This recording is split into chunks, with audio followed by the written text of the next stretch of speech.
On se bat précisément contre votre projet idéologique, à vous, mesdames et messieurs de CNews, et je salue Pascal Praud. Cet après-midi, donc, a eu lieu la constitution de la commission d'enquête Wauquiez, qu'on peut aussi appeler la commission Inquisition 2.0 ou la commission protection de la droite et l'extrême droite dans leur lien avec les mouvements islamistes et terroristes, puisque ce qui s'est passé cet après-midi, c'est que le bureau de cette commission qui a été élu a été élu de telle manière que toutes les forces ne sont pas représentées, puisque aucune des forces du nouveau Front populaire et aucun membre de la France insoumise n'est représenté au sein du bureau, à part la présidence qui est un poste, j'allais dire, honorifique, qui est accordé au Parti socialiste. Et donc, la réalité et la vérité de cette commission d'enquête éclate au grand jour. Il s'agit tout simplement de faire en sorte que ce soit un procès politique contre une force politique et surtout que ça empêche de faire toute la lumière sur la réalité des compromissions qui existent pour le coup entre la droite et l'extrême droite. Qu'est-ce que ça veut dire? Ça veut dire que vous ne pourrez pas demander des auditions particulières? Qu'est-ce que ça veut dire concrètement? Comme l'a expliqué Daniel à l'instant, alors qu'en principe, dans le règlement de l'Assemblée nationale, il est absolument précisé qu'il faut tout faire pour que chaque groupe politique soit représenté dans le bureau d'une commission d'enquête. Tout faire, c'est pas compliqué, hein, c'est simplement dire à un moment, on ne vote pas pour quelqu'un de notre camp puisque ça défavoriserait la présence d'un autre camp d'opposition, etc. Or là, une fois de plus, on a l'habitude avec le camp central, macroniste et de droite et d'extrême droite, la démocratie a été piétinée puisque nous avons été exclus de l'instance, le bureau, qui nous permet précisément d'influer sur les choix des personnes qui vont être auditionnées lors de cette enquête. Et évidemment, c'est piétiner l'idée même du fonctionnement d'une commission démocratique. Parce que ce qu'ils ont l'intention de faire, c'est d'auditionner des personnes qui iraient uniquement dans le sens qu'ils entendent donner à cette commission, c'est-à-dire simplement de faire un procès à un groupe politique qui est le nôtre, hein, celui de la France insoumise. Il faut être extrêmement clair, c'est uniquement de cela qu'il s'agit. Et je trouve ça extrêmement grave. Pourquoi? Parce qu'il y a effectivement des questions à se poser sur des liens entre des groupes politiques et le terrorisme.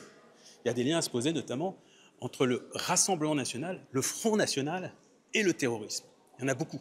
Il y a d'autres sujets qui sont liés au terrorisme qui visent directement des personnes qui sont dans cet hémicycle. Et nous avons à cœur, nous, d'utiliser cette commission d'enquête pour poser ces questions-là et proposer nos propres auditionnés.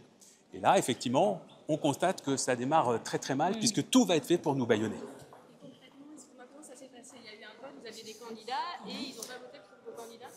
Ben exactement, c'est ça. Il y avait un vote et on a bien vu qu'il y avait une espèce d'alliance entre tous les inquisiteurs, bloc macroniste, bloc fasciste, enfin RN, bagage accompagné. Et donc ces gens ont voté les uns pour les autres. Et au final, on se retrouve avec un bureau qui est composé exclusivement de gens très à droite. Et en plus, quand on dit très à droite, c'est vraiment l'aile droite des macronistes. C'est vous dire vraiment où ça part. Donc le bilan, il est simple. C'est ce qu'on disait à l'instant.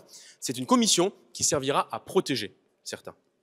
C'est pas une commission d'enquête sur des faits, par exemple sur des liens avec le terrorisme et X ou Y parti politique.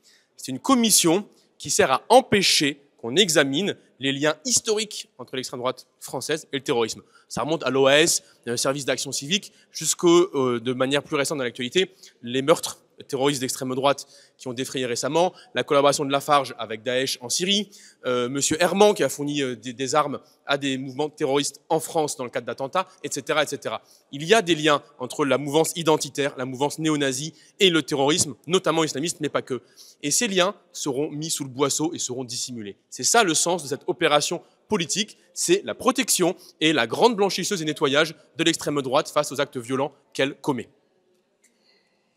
Et je voulais rappeler que c'est quand même Laurent Wauquiez qui, dans le cadre d'une opération interne à son élection, à sa tentative d'élection et sa candidature au sein des Républicains, qui a sorti cette idée qui était purement instrumentale, ce qui traduit d'abord son peu de respect pour le travail parlementaire. Les commissions d'enquête parlementaire sont des cadres de travail importants. C'est quasiment le seul pouvoir que nous avons en tant que parlementaires, par exemple, d'aller demander à l'État de nous ouvrir des dossiers qu'il ne transmettrait pas par ailleurs. Donc c'est un pouvoir très important.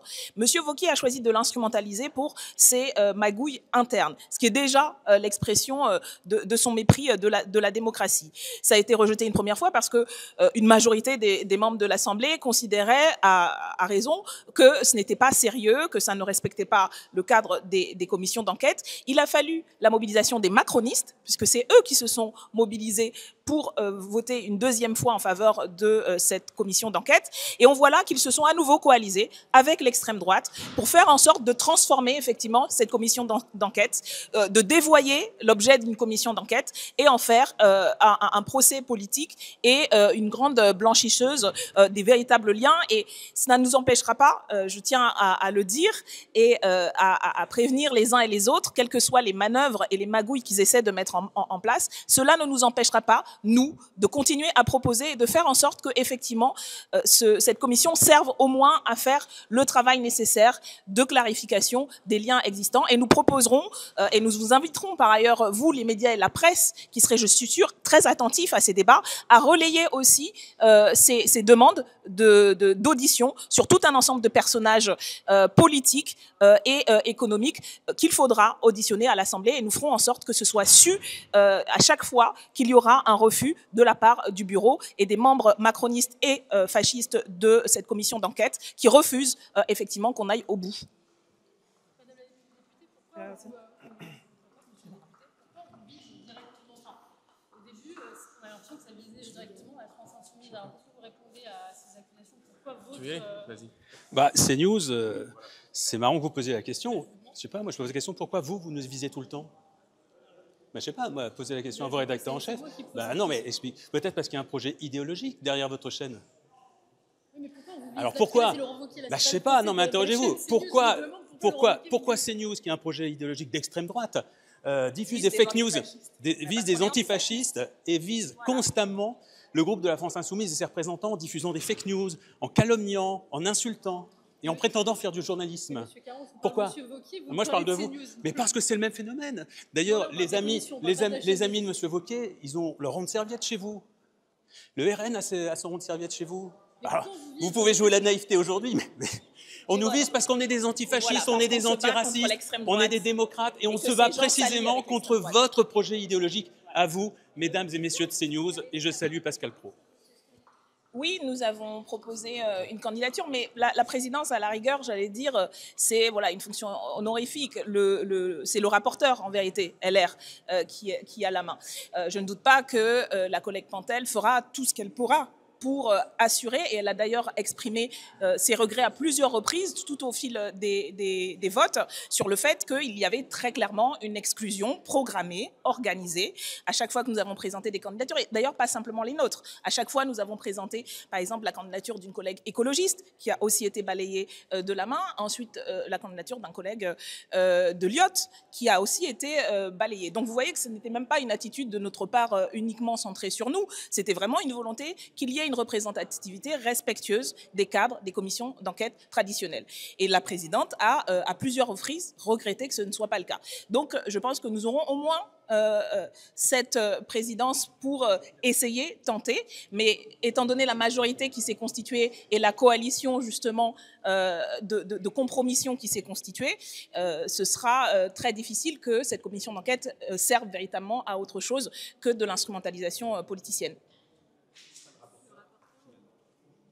C'est un LR, j'allais dire, quelconque. Jean Brun. C'est Jean Brun, voilà.